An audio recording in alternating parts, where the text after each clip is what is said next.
So we are here on this hot summer day with Mr. Mohan Mahal just to do a brief introduction about his work in real estate and the book that he has written.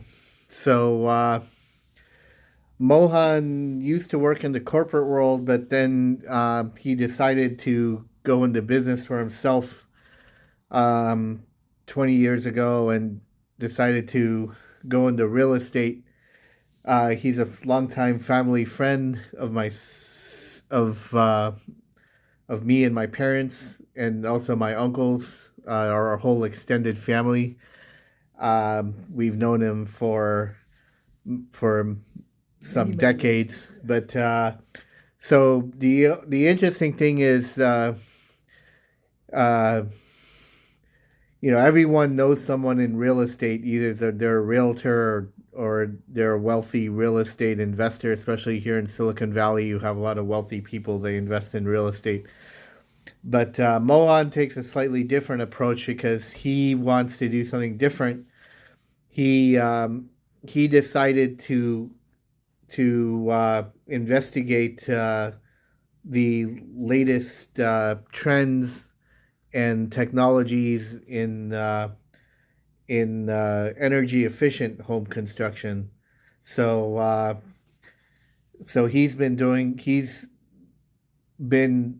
like other real estate developers. He's been buying and rebuilding and renovating houses, but he's been experimenting with new technologies that other people have not been doing, including some technologies that have been established by third party companies, but have not really been um, implemented. So he was like in several times he was the first person to implement these technologies here in the Bay Area and in the Central Valley of California as well. So why don't you talk about how you got started in real estate and why you decided when in the process you decided to take this special approach. Yeah, my name is Mohan Mahal. People just call me Mohan. And real estate has been part of my life from a long, long time. Even when I was working in the Silicon Valley as an engineer, I did get my real estate license. And at one time, I was a realtor. But I did help some of my friends and family buy their homes. But then life went along, the career in you know industry got better for me, and slowly drifted away from being a realtor and just stayed with my job. But there was a change in my life pattern and my lifestyle that I went through major health issues, and as a result of that, I could not work, and I started to go back into real estate again. And surprisingly, Jay is asking me to do this for the first time.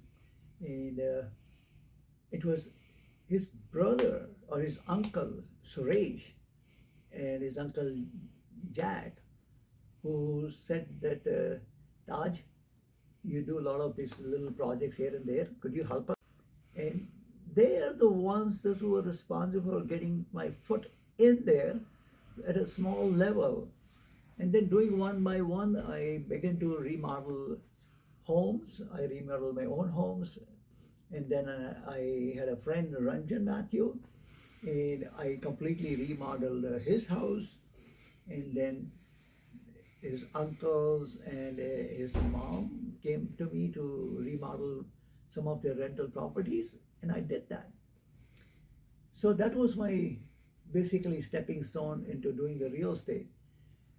During this process, I had also traveled to India, and I learned that there wasn't much of a change in India when it came down to pollution. And it dawned on me that we need to build homes that are very healthy, comfortable, energy efficient, and use all renewable energy. So that's how I got it started into my real estate career. Jay. So, how long ago was it when you started actively attending conferences on energy efficient home construction and actively started reaching out to um, vendors who develop technologies like water waterproof and fireproof wall panels and bone structure and things like that? So when I returned from India after looking at all the pollution, What uh, year was this? oh, it's at least 10 years or 15 years ago. And on my way back, like by that time I'd already bought my property in 2015 in Palo Alto. And then I wanted to make that as a passive home. And passive home are the ones which are designed by German company and a German architect, Dr. Wolfgang Feist. I personally met him in Germany, and I was inspired by his techniques and methodology of building homes because they were very energy efficient and very healthy for the people. So once I kind of stopped by in Germany and I learned more about it, I was totally converted to build nothing but passive and inspired homes. So I started working on the Palo Alto house. It took me about 6, 7 years just to get the technology developed and get the permitting, and then came the COVID time. But anyway, towards the end of it, when I finished it, this was probably one of the most energy efficient home that we built in Palo Alto. It had Tesla solar roof, it had Tesla power wall, it has fresh clean air filtered through HEPA filters. The whole temperature was controlled by radiant heating and cooling. Uh, the slabs were 24 inches thick. It had triple pane doors and windows made in Europe. So anything about this house was so efficient and so But you extremely also well done. used an advanced technique, bone structure construction, which is hybrid steel and wood, Yeah. because normally big commercial buildings are made with steel, and residential homes they try to save money and use lumber, but also for earthquakes. I mean, I don't know if this is just a gimmick, but they claim that lumber is better for earthquakes because it bends and it doesn't break. It bends, but it doesn't break like metal or other harder substances. You're absolutely right, Jay. You know, the thought process of using bone structure in steel came to me when I went to City of Paradise when it got burned in 4 hours. And when I visited that city, and I said, oh my goodness, each one of these homes, the whole city got burned in 4 hours. 85 people lost their lives. Thousands of homes got burned. And then my curiosity began to say, why don't we make homes which are fire resistant? Why do we have to lose so much of property? And the insurance companies has to pay so much money. So I spent next basically 5 years researching and looking at materials that I could use to build fire resistant home. And why were these homes burning? Simple issue was all these homes have been built with attics, and with attics they left the vents open on the sides. When there was a fire, the embers would go right through these holes, and the attics will burn, and one home after another home, all the homes got burned. So as a passive home design, we do not leave any openings in the house. The house is completely sealed, and it doesn't have the combustion materials inside to burn. So the steel frame structure was bone structure. And on top of that, during this process, I found materials which is Sitco ESP, Sustainable Innovative Design and Construction Eco Smart Panel. This panel is made out of magnesium oxide, and when used in the house, you can use it on the inside as well as outside. And I wrapped the Palo Alto house completely with this material after getting an approval from the city of Palo Alto. And this house was totally fireproof and energy efficient. And that's what got me going into more and more research into fireproof homes. And then I built the first fireproof home in Hollister using SIP panels, structurally insulated panels with magnesium oxide material on both sides and the foam for insulation on the inside. And Jay was the first one to come with me when I started designing a small, tiny home using the same material. So, Jay, I still have the design of that house and I have the structural engineering drawings of that house. And if you ever want it, I'll be happy to give it to you. You can get them manufactured and get into the business of helping people live in a small, tiny home units made out of this material. So anyway, so that gives a good overview of what you've been doing. So just to wrap up, looking to the future, you've been uh, buying land or old rundown homes and tearing them down and rebuilding them using modern energy efficient processes. But so you've also uncovered some new business ideas. One is you mentioned the tiny home, the ADU, which stands for accessory dwelling unit, that people can put in their backyards if they have a lot of space, and then connect to the utilities, and also can be used for low cost housing developments. And then you also mentioned these wall panels. So you were considering couple different new directions, going into a couple new directions, either into the tiny home business or um, into the business partnering with these companies that make these wall panels and being a reseller of them. So do you plan to go into any of these new directions, or you just plan to continue just remodeling homes, or do you plan to retire from all of this altogether and hand it off to your daughters? Boy, you asked me too many questions. Let me address one at a time. Uh, I get a lot of satisfaction of what I've done. I feel like I contributed something to the humanity, and it'll be unfair if I don't tell you where I had my change of heart. I had a heart transplant in 1993, and as a result of that, you know, I've been beginning to think differently also. That what am I doing? Why did God give me this life? Why do I need to change my thoughts? Why do I need to do something else? So to me, I've also believed in the theory of karma. And in my karma theory, I said, let me do something good for the humanity and the mankind while I've been given this opportunity. So I did a lot of that. But certain things were not in my control. The locations, the prices, the stock market, the politics, whatever it is, it's behind me. I've finished the projects, I've sold the projects, and I'm taking care of some of the obligations that I have from those. But once those are done and I have a free and a clear mind again, I have what I want to be able to do in the future is change the way we build homes. The homes should not be built on site. We do not build homes with the lumber anymore. We should use the technologies that we have now.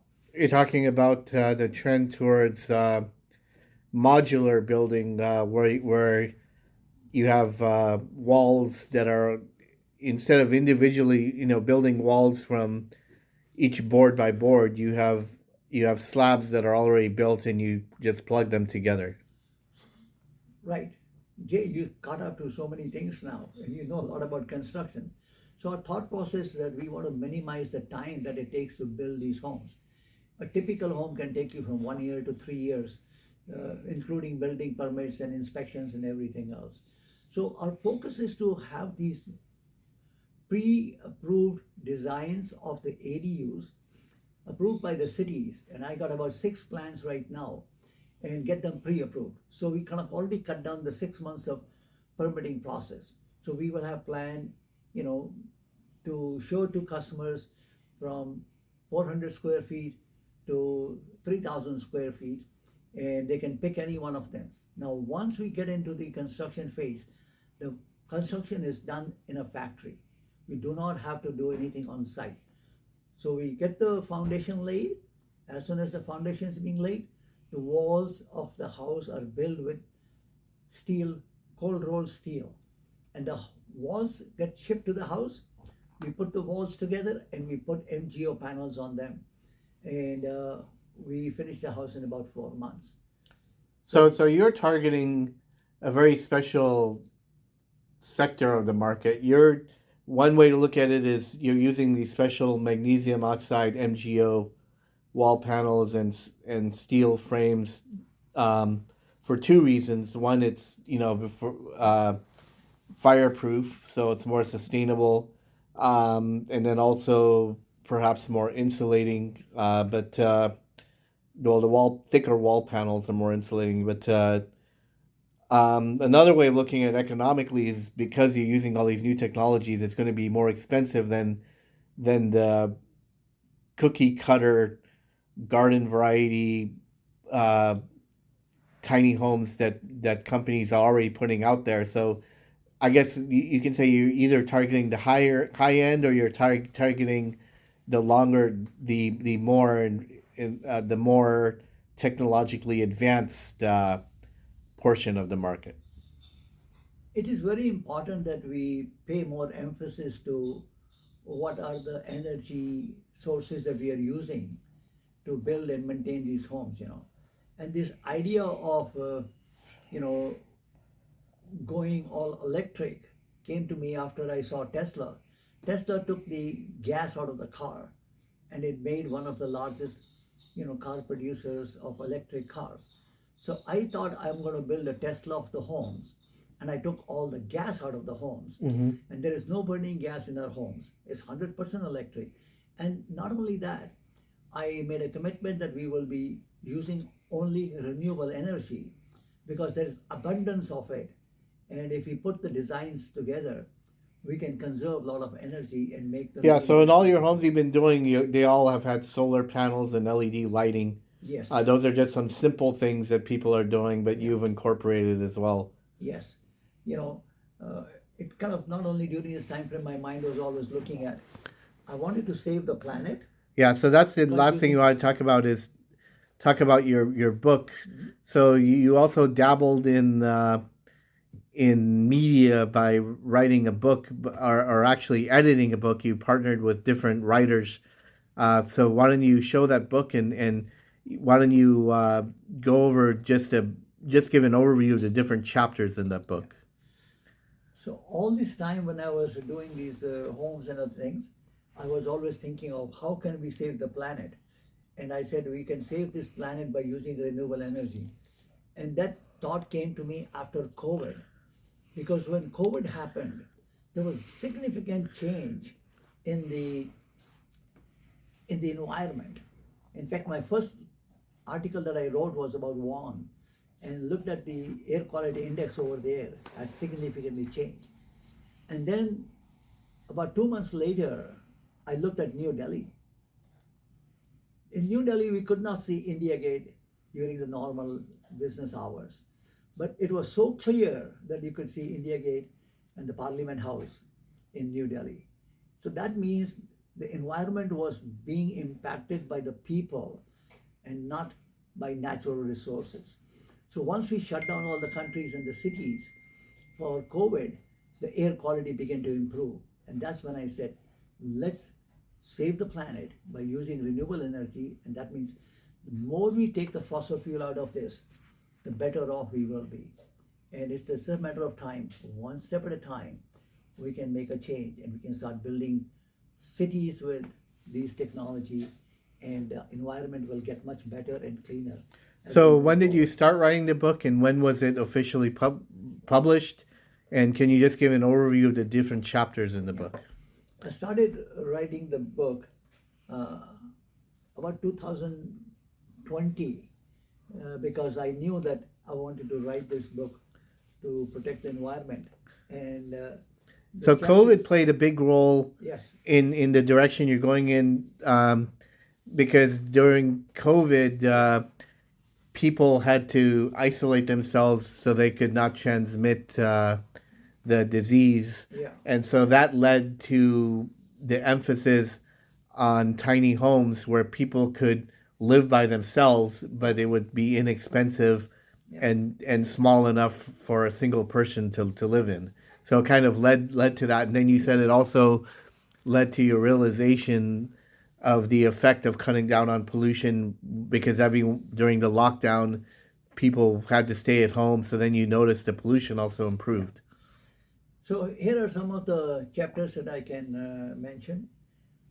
I started looking at the energy demand. What are the pollution levels and resources for renewable energy? So why don't you just read the chapters, chapter 1, chapter 2, the title of each chapter. Okay. So chapter 1 is energy demand. And I kind of start off by saying, far, far away from where you and I are, there is a land that is all lush green, except a few brown sand filled patches. Everyone inhabiting the land is happy, healthy, and energetic. So, I kind of mentioned about the energy level. Then we talked about the pollution levels, that is chapter 2. Chapter 3 is renewable energy resources, where I discuss about solar panel, wind panel, or hydrogen thing. And then we go into electrification of the nation, global impact on renewable energy. Chapter 6 is what will the future be like? I mentioned that. Seventh is the impact of young environmentalists, how they are kind of making people aware of these environmental impacts. New renewable energy sources, and then life in 2050 on planet Earth, what it'll be like, So that I kind of put some emphasis on that. The planet will survive and flourish with new life. I'm very optimistic that we have addressed this issue and things will get better, and the world is not going to be completely ruined because of the global warming and climate change. Building passive inspired homes with renewable energy, and we have to switch to renewable energy and save the planet. So that's what the objective of the book is in the chapters that I've covered.